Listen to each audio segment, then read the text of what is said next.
What's poppin', Who Dat Nation? It's your boy Trey Stroud, and I'm here with Abby Alonso. We are going to be live for the Saints vs. Falcons game, going live 30 minutes before kickoff. It's going to be a party. Come hang out with me and Abby. Abby, you got something to say? We always have a good time, win or lose. We first, booze. First Yeah. Sunday Saints watch party. Oh, yeah. Don't want to miss it. Come on. Don't miss out. Win or lose, we booze. Here's to the Who Dat Nation. See you there. Who Dat, baby.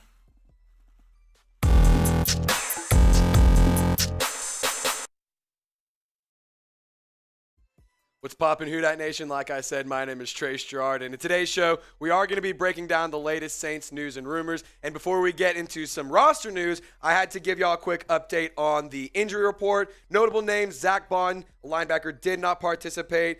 JT Gray, limited participant. Mark Ingram was placed on IR, actually. Juwan Johnson was a limited participant. Cam Jordan, limited. Marshawn Lattimore, limited participant. Will Lutz, he did not practice, but we saw him at the facility. Ryan Ramczyk, Adam Troutman, both limited participants. Pete Werner, limited participant. And Eric McCoy, we saw him back at practice. Also, like I said, Saints placed Mark Ingram on IR, designated Eric McCoy and Chase Hansen to return off of IR, and they signed Josh Andrews to the practice squad, so that's the most notable news. But in other roster news, the Saints have claimed running back Eno Benjamin off of waivers. And if you remember, if you are subscribed to Saints Now by Chat Sports, we talked about this in a video yesterday. I said, Eno Benjamin, he's a running back that the Saints tried to claim off of waiver wire or waivers earlier in the season, and the Houston Texans ended up with him. But Texans cut him.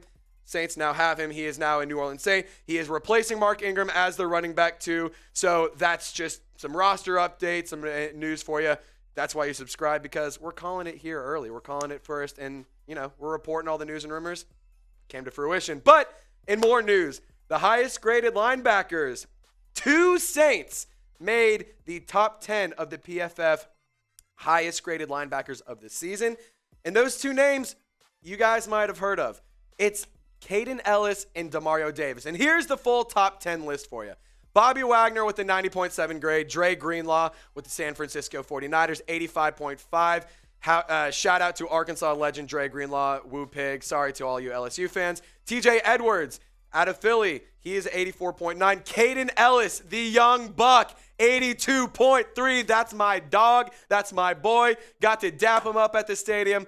Big fan of Kaden Elliss. Lavonte David at number 5. Germaine Pratt, number 6. Fred Warner, also with the Niners, number 7. Demario Davis, the veteran linebacker we all have known and loved, with an 81.0 overall. And both of the Buffalo linebackers, Tremaine Edmunds and Matt Milano, at 9 and 10. And here are the stats for the 2 linebackers. Kaden Elliss, 60 tackles on the season, 4.5 sacks, 1 forced fumble, 2 pass breakups, 0 interceptions. It's all good. The guy has done amazing this season. He has really stepped up and really done a lot to live up to not live up to, but exceed expectations and take over for Pete Werner and Zach Bond as they've missed time. Demario Davis, 81 tackles, 6.5 sacks, no forced fumbles, 5 pass breakups, and an interception that we saw last week for the against Tom Brady. It was the 3rd interceptions for the Saints defense.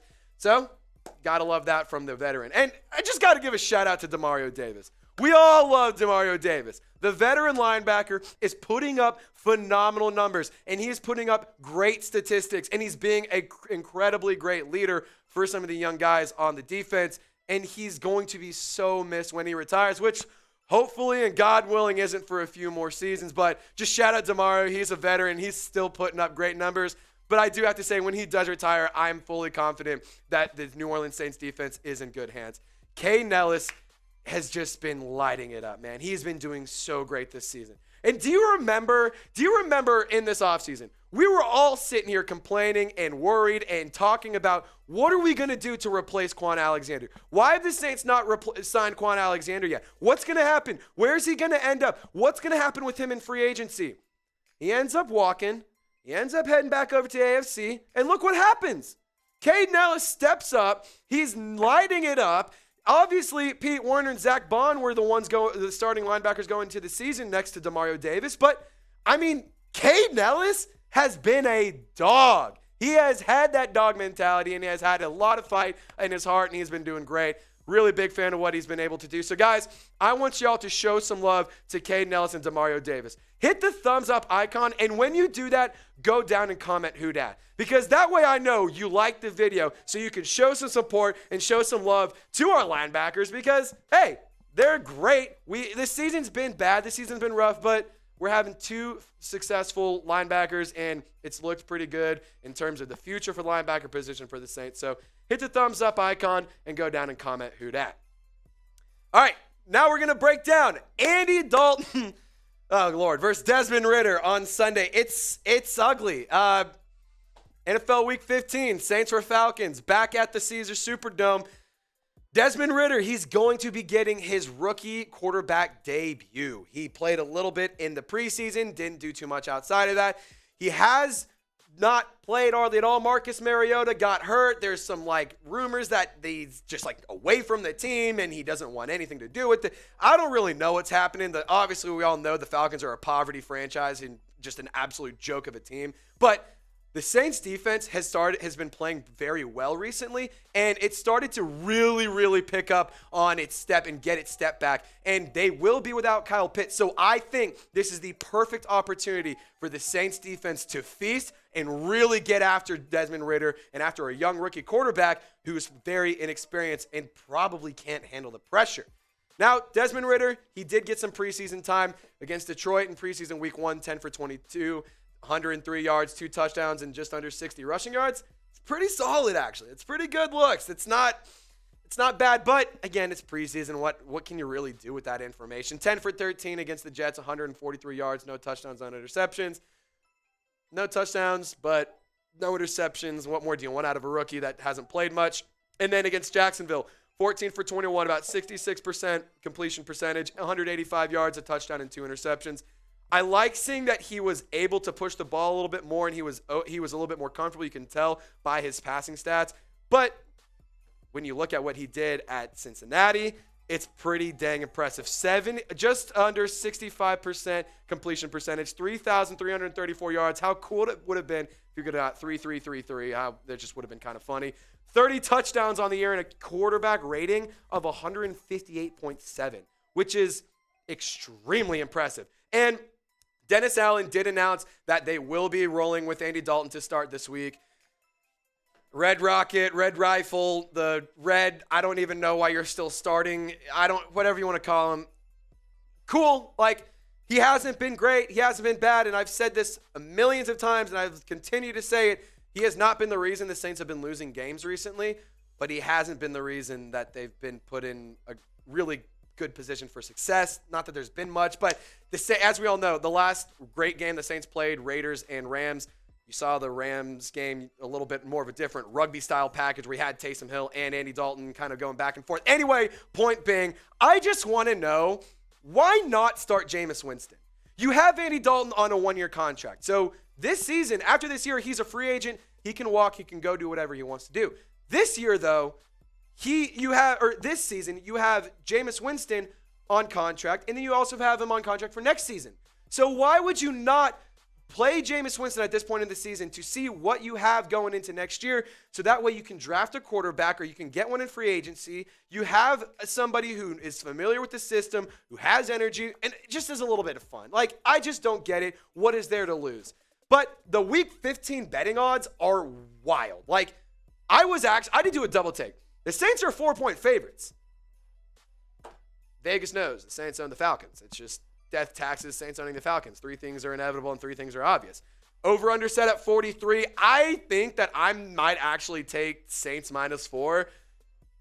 We know what happened last time the Falcons and the Saints played. It was in Atlanta, and it was that crazy Week 1 comeback for Jameis Winston, Michael Thomas, Jarvis Landry, but where they just went God mode. And blocked the field goal as time expired. Peyton Turner blocked that field goal. It was crazy. But it's just, I don't know, man. The Saints obviously own the Falcons, so who you got? Let me know who you got. Type S for Saints. Type F for the Falcons. And if you just hate Atlanta, type FATL, because that city sucks. Those fans don't exist, and that team is an absolute joke and an absolute poverty franchise. But coming up, we have a Saints playoff scenario, and before you click out of it, yes, they actually can still somehow make the playoffs. And I'm going to tell you how that's possible. But before we get to that, I want to tell you about this awesome deal that our friends over at Fanatics have going on. You can get an awesome, just an absolutely fresh and crispy clean Saints hoodie by Christmas if you order it very soon with our link, chatsports.com/Saints hoodie. Now you have to use our link. You have to use all this right down here, and you'll get one of these awesome hoodies. And it will be there by Christmas, but you got to do it fast. The link will be in the comments section and the description of this video. Go check them out, chatsports.com/Saints hoodie.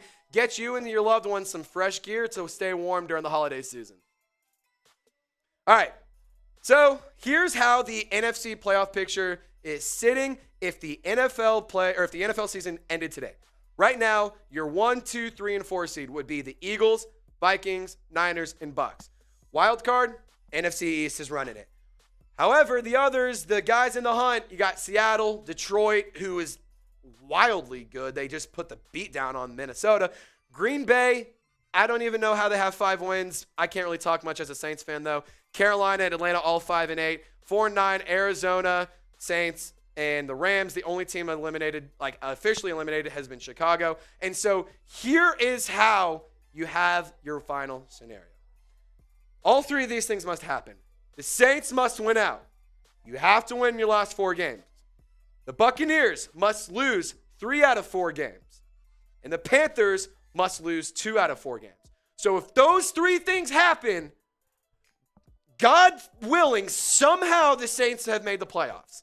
And if it doesn't, you're out. And it's whatever. And honestly, even if they do make the playoffs, it would be a crazy story, but I just think it's one of those things you got to get into the offseason and get to work as quick as possible. But it's possible. It can be done. And here's the remaining schedule for the team. Week 15 versus the Falcons, winnable game. Week 16 at the Browns, Deshaun Watson. He's kind of started a little bit slower than some of us were expecting. Feels like it could be a winnable game. Week 17 at the Eagles. That's going to be a doozy, man. That's going to be a real tough one.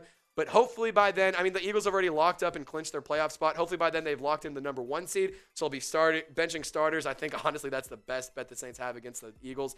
And then week 18 versus the Panthers, they're going to be looking to ruin the Saints season. They're going to be looking to, win twice in one season for the first time in God knows how long. But my point entirely, just go down swinging. Go down fighting. The playoff chances are slim. It is virtually impossible for the Saints to make the playoffs.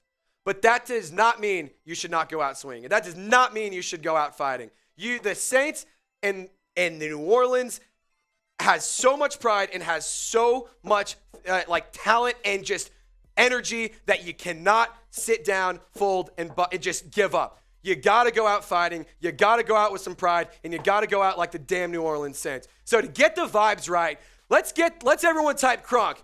Stand up and get crunk. Stand up and get crunk. Everyone type CRUNK. Let's get this team pumped up. Let's get this team lit, and let's get this team ready to go and have everything laid out on the field for the last 4 weeks and just have some fun football to watch. Be sure to subscribe. Join the watch party this Sunday. Who Dat Nation. Y'all stay golden. I'll catch you later.